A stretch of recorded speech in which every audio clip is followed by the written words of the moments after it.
Yo también quiero salvar esa situación y decirte que no estoy hablando de ti y que no te quiero exhibir, exponer, no se trata de eso, pero sí quiero decir lo que la Biblia dice de la importancia de la paternidad. ¿Estamos de acuerdo? Y entonces la primera clave que tiene este texto se llama la oportunidad. O sea, de acuerdo con este salmo, hay momentos más adecuados para decidir la paternidad. Y eso tiene un sentido, no solamente espiritual, sino también profundamente social. Hay una realidad en torno al momento en el cual nosotros decidimos asumir la paternidad. Miren lo que dice el versículo 4 de ese Salmo 127. Los hijos que le nacen al hombre, ¿cuándo? ¿Cuándo? Cuando tiene 80. Yo conozco, mi abuelo tenía como 70 y tenía como un niño de 5 años. Y yo decía, santo Dios. O sea, y eso sucede. Pero la Biblia dice, bien, los hijos que le nacen a un hombre que joven, no le dé pena decir, diga conmigo, joven. O sea que hay una diferencia importante cuando tú tienes tus hijos en la juventud a cuando los tienes en un momento más avanzado de tu vida. Y escuche que la palabra está diciendo algo ahí y dice, creo que otro texto dice bienaventurado, ¿no? Bendecido. O sea, hay una diferencia en traer los hijos a temprana edad. Yo voy a dar dos razones y antes de darla quiero expresarle mi propia experiencia. Yo tengo 2 saetas en mi aljaba. ¿Cuántos las conocen? Mi hijo Juan Felipe es una saeta en mi aljaba. Yo ando con mi aljaba, ¿no? Esta ya está lista para ponérsela a alguien que quede dormido. O sea, entonces, yo tengo una aljaba con 2 saetas. Podrían ser más. Mi esposa me ha dicho, ay, nos faltó una tercera saeta. Y yo le he dicho, cálmate, déjalo así. Escuche. Y tengo otra saeta por allá arriba. Mi hija. ¿Y sabe? Mi hijo varón nació cuando yo tenía 29 años. Estaba joven, ¿sí o no? ¿No? Yo me estaba asustando, ¿sí? No, me equivoqué. Yo me casé a los 25, a los 27 salió la primera saeta y a los 30 la segunda. Entonces ahí dejamos de tener saetas, de traerlas. Pero nacieron cuando yo era muy joven. Yo todavía estaba estudiando cuando nació Felipe y mi hija nació algún tiempo después de haberme graduado. Pero ¿por qué le estoy contando esto? Porque quiero decirle algo que es lo que le voy a compartir. Y es que yo he disfrutado a mis hijos. Mis hijos no son mis nietos, son mis hijos. He crecido con ellos. Yo era el caballo de mis hijos. Me daban nalgadas, me hacían relinchar, aló. ¿Usted sabe? Uno llegar cansado y le dicen al piso y aliste de que lo voy a montar. Eso era así con mis hijos. Y de noche, a veces, ellos no buscaban a la mamá. Yo no sé si eso es que mis hijos estaban ensañados conmigo, pero así me pasó a mí. Y acuéstese en la cama, póngase los brazos en la nuca y no diga nada. Y hermano, la tortura de las cosquillas más horribles. ¿Usted sabe que es usted estar acostado con las manos acá y le comienzan a hacer cosquillas y no poder bajar los brazos? Todas esas torturas yo las viví cuando mis hijos, porque yo estaba joven y yo podía soportar. Ahora me hacen eso y me da un infarto. Pero, en esa época yo disfruté todo eso. Yo, el de la cancha de basquetbol, el de la piscina, todo yo. Pero tuve la fuerza y el ánimo para compartir todo eso porque yo estaba joven. Aún a veces, excepto por estas canas que tengo en la cara, yo estoy en alguna parte pública con mis hijos y ¿sabe qué hace la gente? Cree que mis hijos son mis hermanos. Ahí me dicen, ay, tan parecidos los hermanitos. Y yo le digo, no te lo reveló carne ni sangre. La gente cree que mis hijos son mis hermanos. Y yo digo, wow, lo he hecho bien, me he cuidado, me ha ido bien. He visto el caso contrario en mi propia familia. Ya dije que hay situaciones que llevan a que a veces pase eso.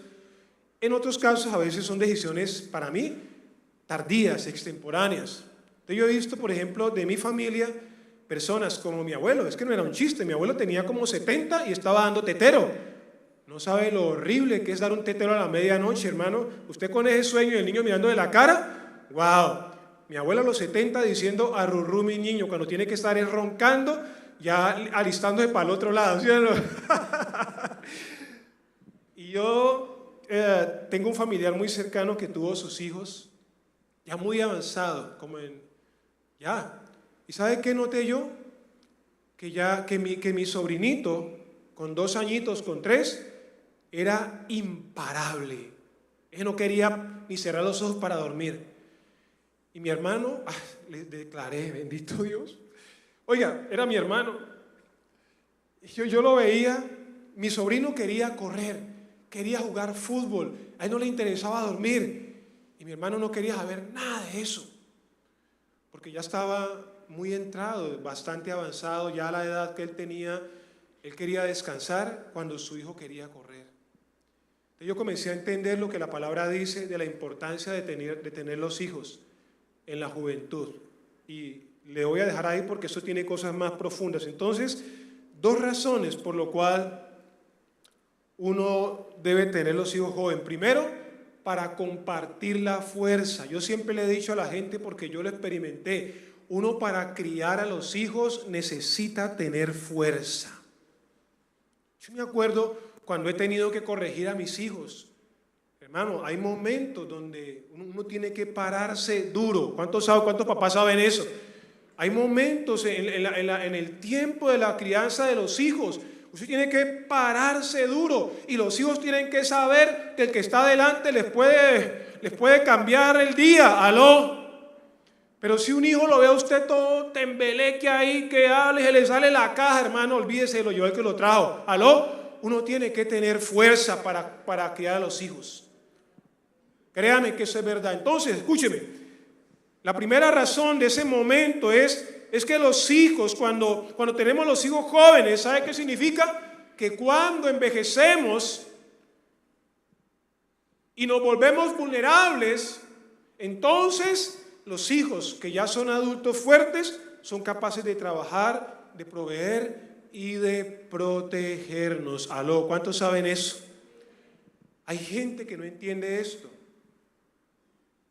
Tengo amigos que están cerca de los 80 y no tuvieron un solo hijo. Y yo hoy veo y digo, wow, ¿qué va a pasar con él en la próxima década? ¿Quién lo va a lidiar? ¿Quién lo va a chochorear? Yo tuve que hacerlo con mi padre. Pero yo estaba ahí para lidiar con mi papá. Y yo miro a personas así que se quedan solas porque hacen cálculos inadecuados, economía, viajes, independencia, realización, y no se dan cuenta que la vida, como dice Juanes, ¿es un qué? Es un ratico. Usted hoy tiene 18, 20 y es como Alí Baba y los 40 ladrones. Ábrete sésamo que aquí vengo yo. Pero pasa el tiempo, ¿y sabe? Y usted pierde toda esa fuerza y usted comienza a depender de la ayuda, del acompañamiento y del auxilio de otros. Es bueno tener los hijos en la juventud porque se da la oportunidad de formar esos hijos para que cuando lleguen los tiempos que van a llegar, usted pueda tener seguridad. La otra razón es porque tiene que ver con la preparación, tiene que ver con las flechas. Eso es un texto, la Biblia no usa la flecha como elemento por casualidad, no. En la época bíblica, que eran épocas de guerra, allá no habían ametralladoras M60, no habían fusiles Galil, no había nada de lo que usted ve por acá hoy en día. Habían espadas, lanzas y arcos con flechas. Y las flechas no eran como las de ahora, como las de flecha verde, no. Eran de madera, que para poderlas hacer y luego entesarlas en un arco y lanzarlas, primero había que cortar el árbol, sacar los bastidores, pulirlos, prepararlos, y ya cuando estaban listos era que se usaban. Entonces, ¿a qué se refiere esto? Se refiere al hecho de que uno tiene que tener tiempo ¿para qué? Para formar a los hijos. Eso de que tengas tus hijos en la juventud y puedas tener el tiempo suficiente para educarlos, para criarlos, para formarlos, es indispensable. Por eso cuando uno tiene los hijos tan avanzados, usted la edad no alcanza a tener ese tiempo. Yo he visto eso. Cuando tú tienes 50 años y tu hijo apenas tiene 10, dígame honestamente, póngase la mano en el pecho, ¿a qué horas pules? ¿A qué horas tallas? ¿A qué horas le das forma a esa saeta que pusiste en tu aljaba? Wow. La segunda clave que quiero compartir, y este es el punto de fondo de la reflexión, tiene que ver con el propósito de estas saetas.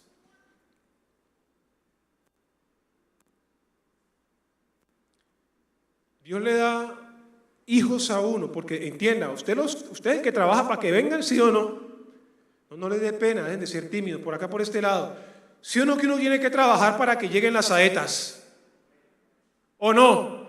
¿O era que usted no sé, bosteza y le llega una saeta? ¿Hay que trabajar o no? Yo tengo que aclarar eso porque hay gente que dice cuál regalo de Dios, si yo no trabajo no llegan las saetas. Escúcheme, hermano, aunque usted trabaje duro para llenar la aljaba de saetas, usted tiene que saber que los hijos son un regalo de Dios. ¿Aló? Escúcheme, por favor. ¿Cuánta gente trabaja durísimo y no tiene ninguna saeta en la aljaba? ¿Aló? ¿Sí o no? ¿O estoy equivocado? ¿O no están entendiendo la metáfora? ¿Hay que hablar más claro o qué? ¿Cuántos hombres y mujeres, buenas familias, buenos esposos, a la fecha de hoy, después de mucho amarse, después de mucho tiempo, no han logrado todavía tener un hijo? Así que las saetas, los hijos, ¿son qué? Son regalo de Dios. Usted puede que sea experto fabricando, digan amén, pero déjeme decirle que detrás de su habilidad está la gracia de Dios. Dios es el que te da la posibilidad de que puedas tener saetas en tu aljaba. Ahora quiero decirle algo, ¿sabe? Si usted logra entender que los hijos son una bendición, un regalo, la recompensa de Dios, como dice el Salmo 27, tiene que tener claro que eso es así, porque cada saeta que Dios te da viene al mundo con un propósito. ¡Aló! ¡Aló!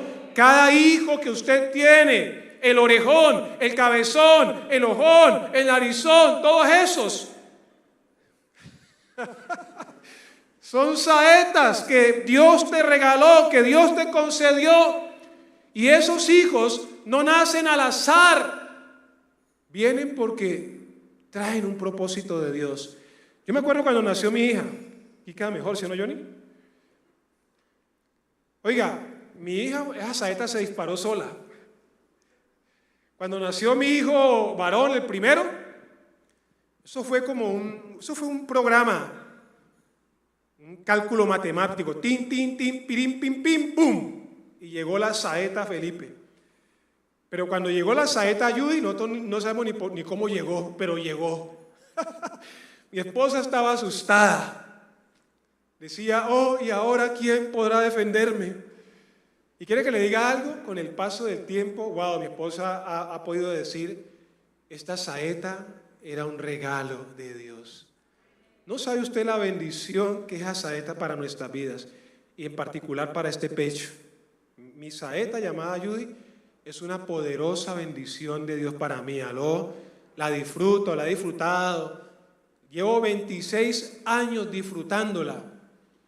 Y no sé qué voy a hacer cuando llegue ese momento en que la saeta se me vaya de la aljaba.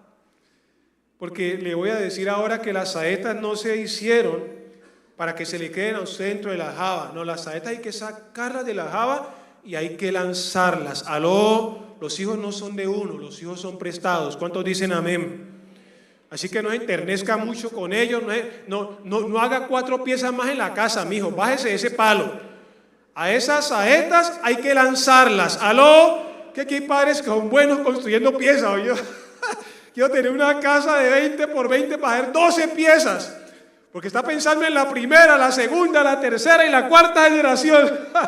Olvídese. Las saetas, hermano, no se pueden quedar donde, en la java. Las saetas hay que lanzarlas. ¿Aló? Wow. Entonces escuche lo que le voy a decir. Salmo 127:4 habla del propósito de Dios en los hijos. Dice la palabra: los hijos que le nacen al hombre joven son como flechas en manos de un guerrero. Trate de ir a la guerra. ¿Qué cree usted que era una flecha en manos de un guerrero? Hermano, se lo voy a decir en blanco y negro. Era la vida. Era la oportunidad de sobrevivir, porque la flecha significaba o que el otro acaba conmigo o que yo lo acabo primero. ¿Aló? Era la vida, la flecha en el arco representaba una oportunidad más para vivir. Son como flechas en manos del guerrero. Tu hijo, amado, tu hija, es una oportunidad que Dios le da a tu vida. ¿Aló? Es una oportunidad que Dios te da a través de ellos para que tengas la posibilidad de vivir y para que tengas una vida mejor. ¿Aló? ¿Cómo estás preparando tus saetas? Escúcheme, qué feliz es el hombre que tiene su aljaba llena de ellos. Yo creo que los paisas este versículo lo tienen pegado en todas las puertas de las habitaciones y hasta en la cocina. ¡Aló! Yo las familias más grandes que he conocido generalmente son las familias paisas. Yo no sé por qué, no sé si es que la arepa tiene cualidades reproductivas. ¿Será eso? En el Pacífico es que uno come chontaduro, pepa de palo, matapán, guasimalo, ¿qué es, Sandra? Ayúdeme con esos nombres de los animales, algo así, corroncho y todo eso, y se llena de saetas. ¿Aló? ¿Sí? Cuando hacen el petróleo, ¡ay!, llena de gente. Yo no sé por qué la gente anda por ahí en el petróleo y es que comprando comida del Pacífico. Es que porque eso es poderoso. Escúcheme. Aquí dice que bienaventurado el varón que llena su aljaba de ellos.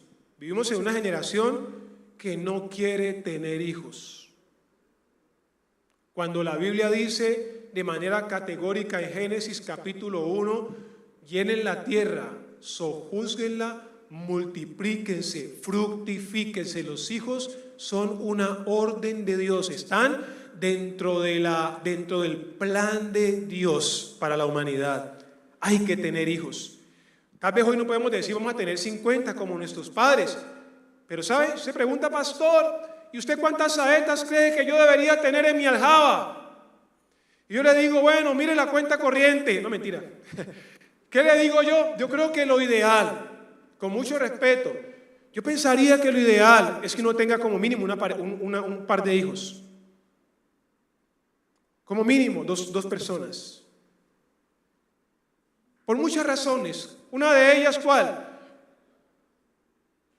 La Biblia está diciendo claramente en este punto, son tu seguridad en el futuro. Amados, si usted depende solamente de un hijo en el futuro, trate de hacer las cuentas que puede llegar a pasar el día de mañana. ¿Qué pasa si ese hijo o esa hija se van con el Señor? ¿O qué pasa, como es cierto también, si ese hijo o esa hija te sale perverso? ¿Cuántos saben que hay hijos que salen malos? Y usted solamente tiene un hito y ese le sale malo. Entonces, esto que estoy diciendo no se oye rico, no es cómodo, pero es verdad. Hay hijos que son malos, que salen como el mango Tommy. Que me perdone el mango Tommy, pero esta es la realidad. Usted lo ve por fuera, dice quiero 5 más y lo parte y dice devuélvame la plata. Bonitos por fuera y podridos por dentro. Hay hijos que salen como el mango Tommy, dañados. Hay hijos que por razones de la vida, en el transcurso del camino se pierden, se van. Entonces, lo aconsejable es al menos tener una pareja, no solo por usted, por su futuro. Es que también piense en ellos. Es muy duro crecer en un hogar donde yo soy el único o la única. ¿Sabe? Está demostrado que salvo excepciones, normalmente esos hogares donde el hijo es único, ese hijo es un tirano o es una tirana. Porque todo es en derredor de él, todo es al antojo de él, todo es al antojo de ella. Los padres pierden el control y centran, lo hacen o la hacen el centro de su vida. Y lo que hacen es dañarle la vida a ese muchacho o a esa muchacha porque lo malcrían. Yo tengo esa experiencia en mi propia familia. Pero cuando son dos, es diferente. Cuando mis hijos estaban pequeños, Felipe, si me estás escuchando en redes sociales, te pido permiso para el testimonio que voy a dar. Mis hijos crecieron con una diferencia de 3 años. Tenga los hijos rápido, para que ellos, porque ustedes tienen los hijos, el uno tiene 18 y el otro 3, lo que hace es que termina siendo el de 18 el papá del niño. ¿Aló? Así es, así somos nosotros. O la niña de 18 y el hermanito de 5 termina siendo la mamá de ella. Eso suele suceder. Tenga los parejitos. ¿Para qué? Para que se acompañen y se ayuden. Para que compartan. ¡Aló! Miren, una vez, mis hijos tienen una edad muy parecida. Ellos estaban en casa, los dos solitos. ¿Y sabe qué pasó? Se fue la energía.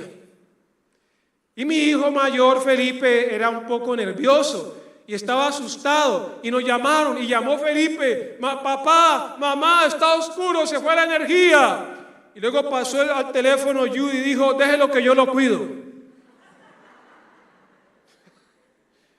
¿No me creen? Van y la llaman y le preguntan. Un día estaban en el supermercado y estábamos con ellos. Y yo no sé, un muchachito por allá le hizo una maldad a Felipe. Cuando yo veo que mi hija va a una cosa donde ponen los frijoles a granel y metió la mano y la sacó y se fue y se la tiró encima. Yo, ¿qué estás haciendo, Judy? No, es que le hizo tal cosa a Felipe. Oh, wow. Entonces yo entendí, qué bueno que sean dos. Oiga, se cuidan, se ayudan, se protegen. Usted viera cómo mis hijos comparten, todo lo comparten. Ellos hablan, ellos ríen, ellos van a comer. ¿Ellos por qué? Porque crecieron. No solamente fue uno, fueron dos y supimos tenerlos en tiempos correctos. No así ni asá. ¿Cómo? Así. Que ellos pudieran compartir, que se pudieran complementar.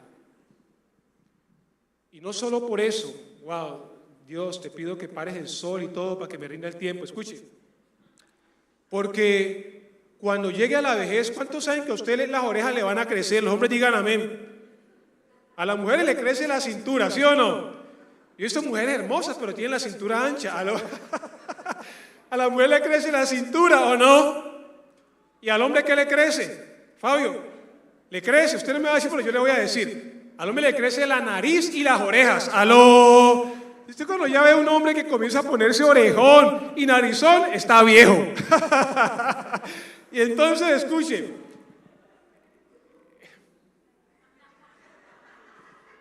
Ese tiempo va a llegar.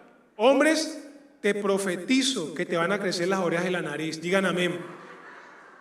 Ahí sí todos se quedan callados. Hermano, eso le va a pasar. ¿Y sabe qué pasa? Que cuando uno envejece, si usted solo tiene un hijito, ¿sabe qué va a pasar? Hermano, y está la pareja de muchachos con él. Un solo hijo llevando la carga de los dos papás. Déjeme decirle que eso es duro. Acabamos de hacer una negociación, compramos este piso que ustedes ven aquí. El asesor que nos ayudó para comprar esto tenía ese caso, era hijo único.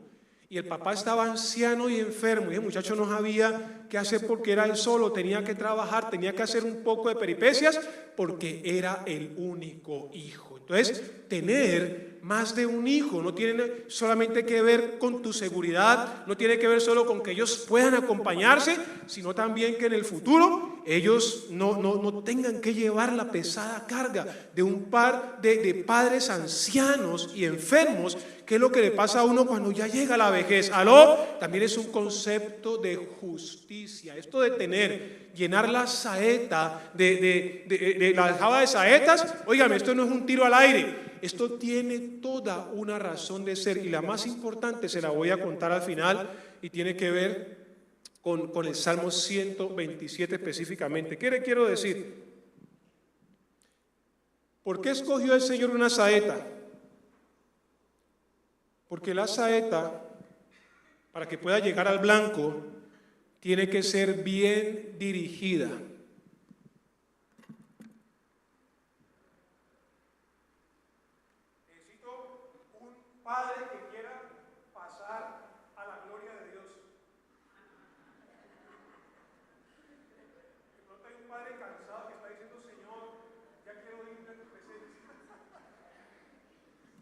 Padre que venga al altar y se pare aquí debajo del punto rojo y se arrodille. Yo le prometo que no le voy a hacer nada. Porque yo quiero dar el blanco, o sea, los hijos. Por favor, necesito preguntarle, hermano, si hay póliza por si se rompe el vidrio de la batería.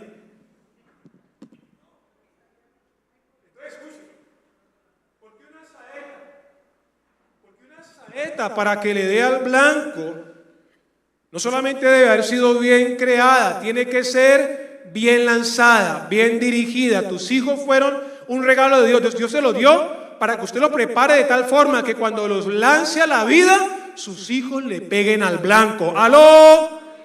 Escuche. Dios mío, ayúdame porque si no me da el mensaje. Van a decir que pastor no sabe lanzar saetas.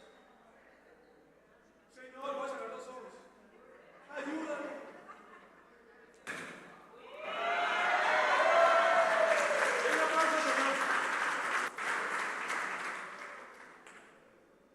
Casi le sale el vidrio. Escuchen, los hijos fueron dados y la metáfora de la saeta tiene que ver con el hecho de que un buen padre prepara a su hijo para que cuando lo lance a la vida, ese hijo le dé al blanco. El mayor responsable porque nuestros hijos le den al blanco en la vida somos los padres, o sea, el papá y mamá, pero en particular papá. Papá, porque aquí está hablando de papá. Padre, papá que me estás escuchando, tienes la gran responsabilidad de que cuando tus hijos abandonen ¿cómo se llama eso?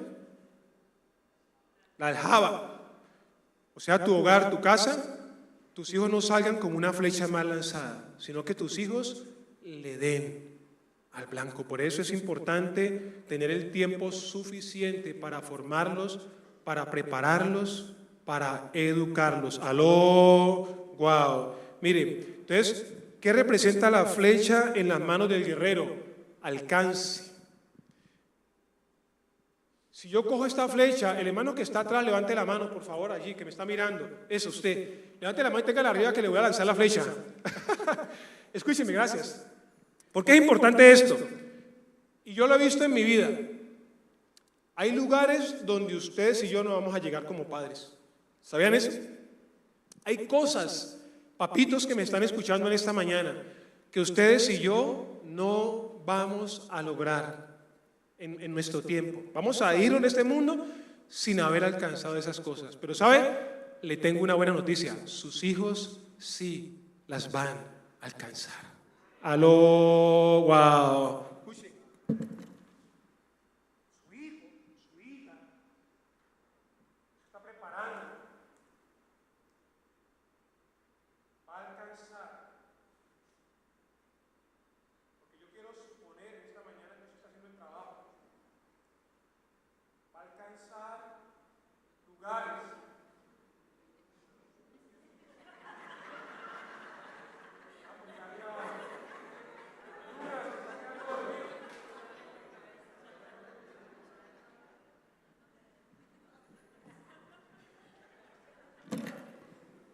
Va a alcanzar. ¿Por qué colocan la saeta? ¿Cuántos han visto las películas de guerra? ¿Usted no ha visto la distancia que vuela una flecha lanzada y que eso no lo detiene nada?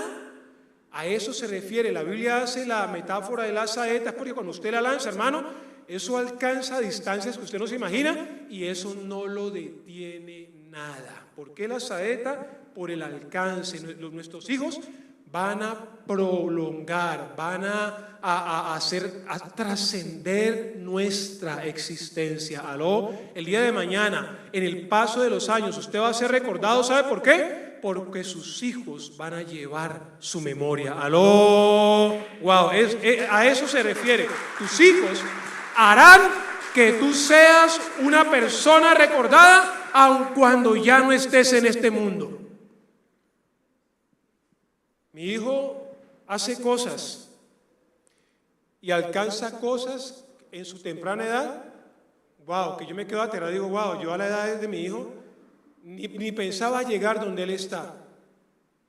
Ha logrado en poco tiempo y ha alcanzado cosas que yo cuando tenía la misma edad de él las veía de lejos. Pero ¿sabe? Yo no me pongo celoso, ay no, este ya hace menos y le va mejor. No, no, yo me pongo bien porque digo, ¿quiere decir que qué? Que mi esposa y yo, ¿qué hicimos? Hicimos bien.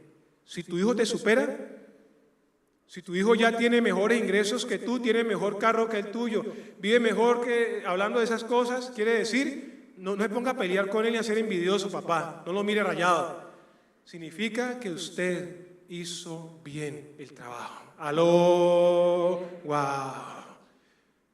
Entonces, voy a ir terminando, porque viene, para terminar ese punto, dice la Biblia en el Salmo 127:5, hablando del propósito de Dios, no pasará vergüenza, hablando del hombre joven, del papá, cuando enfrente a los acusadores en la puerta de la ciudad. ¿Sabe usted por qué la Biblia habla de la puerta de la ciudad?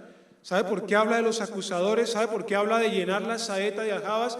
Eso no es un tiro al aire. El Salmo está escrito dentro de un contexto histórico y cultural. Si usted va al Antiguo Testamento, a la ley de Moisés, usted va a saber que las puertas en las ciudades no es como hoy, que usted quiere hacer negocio importante, va a la bolsa de valores, que si usted quiere litigar en un juicio penal o civil con alguien, va a un juzgado, a un despacho municipal. No, en la antigüedad, en esta época, cuando habían negocios jurídicos importantes, cuando habían pleitos o problemas, todos esos procesos se llevaban a cabo en las puertas de las ciudades.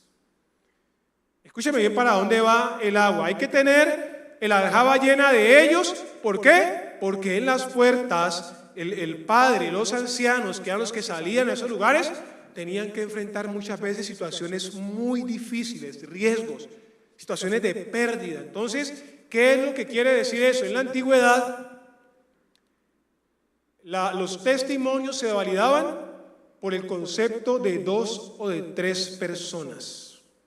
Cuando había un juicio y había que tomar una decisión sobre algún asunto, era importante el concepto de 2 o 3 personas como mínimo para poder dictar la sentencia. Cuando el salmista dice, bienaventurado el que llena su aljaba, estaba pensando en ese hombre que va a las puertas de la ciudad, tiene un gran problema, pero como el juicio tiene que ver mucho también con el apoyo que él tenga, con el respaldo, con el testimonio de otros, entonces va a tener a toda su familia a su alrededor, va a tener a todos sus hijos y va a ser tan poderoso eso que se hace indestructible frente a los problemas que se le pueden presentar. Esa es la idea de esta metáfora, que traída al tiempo de hoy, es lo que yo les decía ahora, tiene que ver con que usted algún día será un Philips.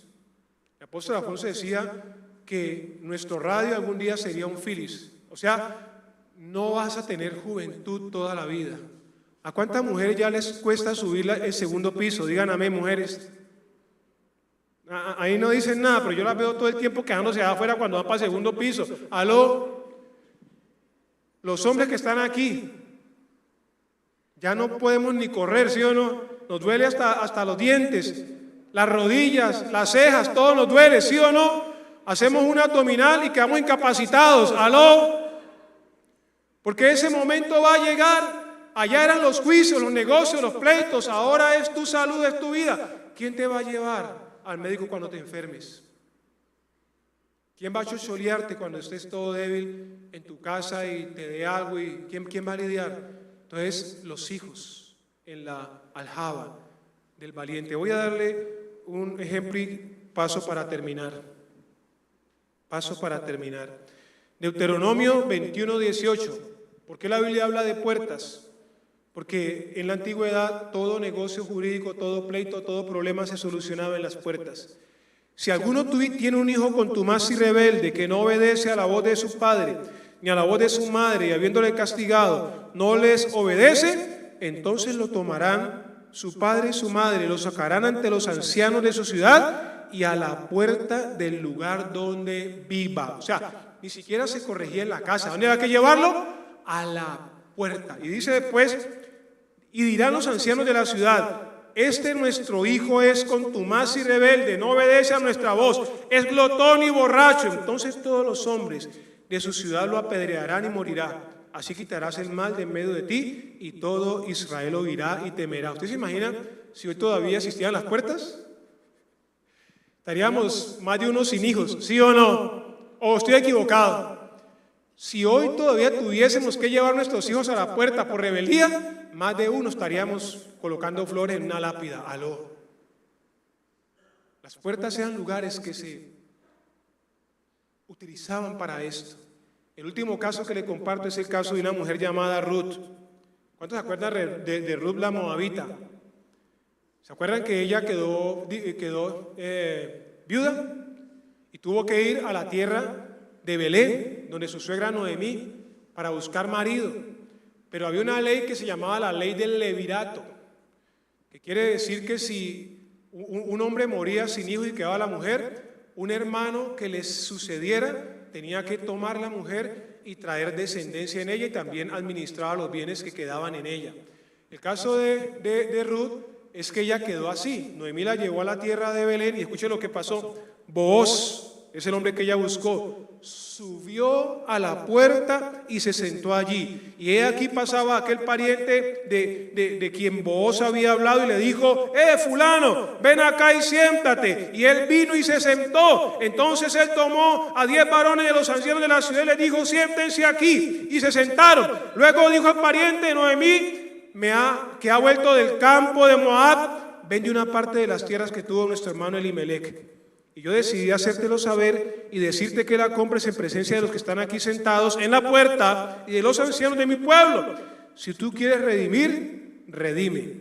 Y si no quieres redimir, decláramelo para que yo lo sepa, porque no hay otro que redima sino tú y yo después de ti. Y él respondió: redimiré. Ese redentor, ese pariente redentor en el hebreo es el Goel. Cristo fue el Goel para nosotros. Este fue el Goel para Ruth. Todo se hacía ¿dónde? En la puerta. Entonces, yo quiero concluir con la clave número 3. Regáleme 5 minutos y termino, por favor. Dice el versículo 1: si el Señor no construye la casa, el trabajo de los constructores es una pérdida de tiempo. Si el Señor no protege la ciudad, protegerla con guardias no sirve para nada. Es inútil que te esfuerces tanto de la mañana temprano hasta tarde en la noche y te preocupes por conseguir alimento, porque Dios da descanso a sus amados. Escúcheme bien, por favor. Cuando yo leí el Salmo, y yo sé que si usted lo lee, usted va a decir: pero bueno, aquí hay 2 historias. ¿Qué tiene que ver el constructor de la casa, el que vigila, el que trabaja duro con las saetas? Cuando yo estaba leyendo el Salmo, yo dije: bueno, pero ¿por qué la Biblia comienza hablando de esto? ¿Y sabe por qué? Es un solo relato, aunque parece tener 2 mensajes distintos.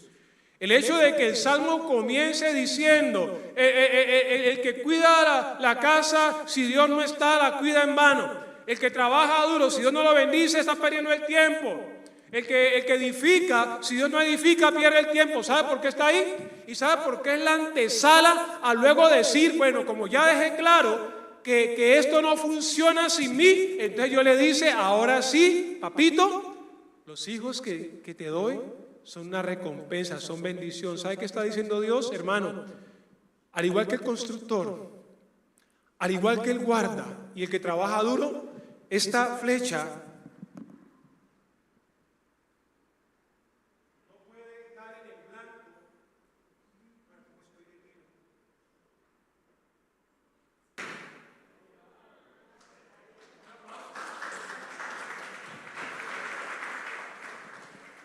Oiga, voy a dedicarme al tiro, por esto me va bien con eso, ¿sí o no?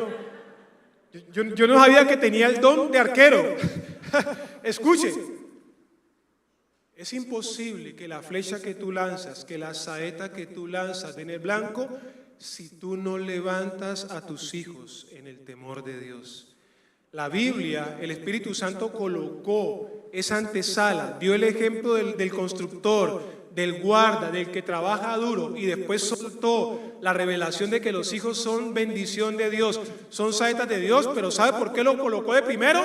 Para decirnos esta mañana y para concientizarnos que tú no puedes formar hijos, levantar hijos que le den al blanco en la vida en tus propias fuerzas. Que para que tus hijos le puedan dar al blanco en la vida, necesitan ser levantados en el temor de Dios. ¿Por qué no se pone sobre sus pies, por favor? Póngase sobre sus pies. Yo no sé si le quedó claro el mensaje. Imagino que van a salir hoy a llenar la aljaba de saetas. Digan amén. El pastor dijo que había que llenar las saetas y aljabas. Mujer, prepárate. Las mujeres digan amén. Señor, que el mensaje llegue al corazón. Douglas, por favor, pongamos las dos ilustraciones para ver si esto me ayuda a que las mujeres se decidan a llenar la aljaba de saetas. ¿Serán las mujeres las que tienen miedo o son los hombres? ¿Ustedes qué dicen? Yo voy a tratar de hacer un diagnóstico por un ruidómetro. A ver, los que piensan que las mujeres son las que no quieren llenar la saeta, la aljaba de saetas, digan, den un grito a la hora de 3. Los que creen que son las mujeres las que quieren tener la aljaba vacía, a la hora de 3. 1, 2, 3.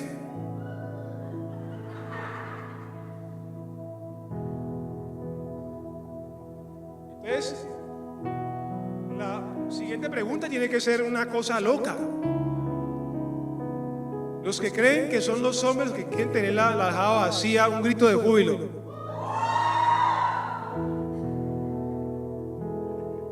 Pues la mujer la quiere vacía. Mucha calculadora, hermano. Mucha cuenta. Hoy en día hacen mucha calculadora, hermano. Tiran mucha cuenta y están equivocados, hermano. Si Dios te da un hijo, Dios te provee para que lo sustentes. Porque los hijos crecen rápido. Los hijos crecen rápido. Levante su mano porque ahí yo quiero terminar orando porque este mensaje nos confronta de muchas maneras. Hay personas que han hecho tantas cuentas, que tienen tanto temor, que se han dejado impactar por las noticias, por la situación de Colombia, del país, las guerras, y han dicho: ¿para qué traigo hijos a sufrir a este mundo? Y han cerrado las puertas de su vida.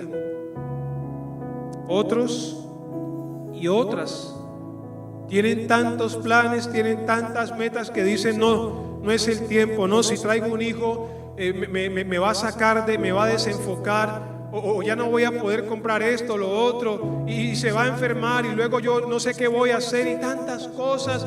Y entonces has dejado a un lado la palabra de Dios que te dice: sojuzga la tierra, multiplícate, fructifica. Otros no han traído saetas y han llenado su aljaba de ellos, pero sabes, no las han trabajado. Son saetas que si se lanzan le van a pegar a todo menos al blanco, porque no fueron instruidos, porque en su tiempo de calash, de hogar, de casa, no hubo un sacerdote, no hubo una sacerdotisa, no hubo alguien que los acercara al altar de Dios, porque trajeron hijos a este mundo, escúchame bien, y en vez de llevarlos al altar de Dios y levantarlos en el altar de Dios, los levantaron en otros altares. Escúcheme, por favor, porque estoy del Espíritu Santo. ¿En qué altar se están levantando tus hijos? ¿En qué altar están adorando tus hijos? Un día como hoy, porque vengo a profetizarte por la palabra del Señor.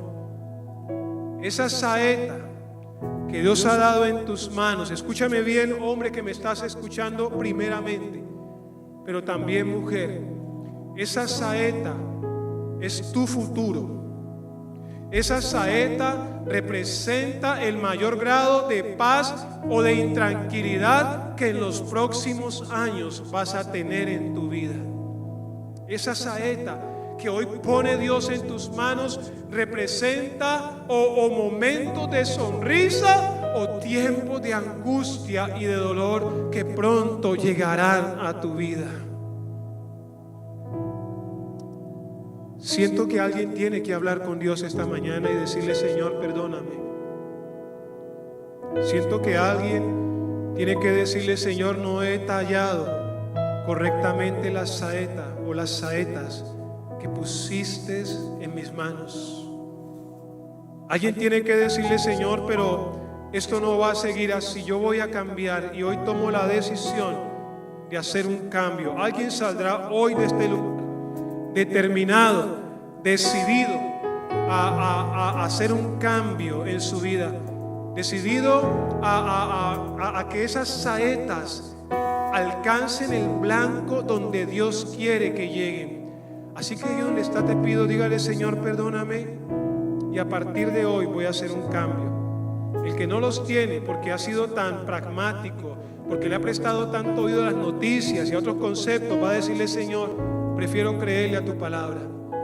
Y ese que los tiene pero que no ha sido cuidadoso con esas saetas, le va a decir: Señor, voy a comenzar a trabajar en mis saetas. Padre, te doy gracias en esta mañana. Yo quiero que usted mire esta imagen para terminar, por favor.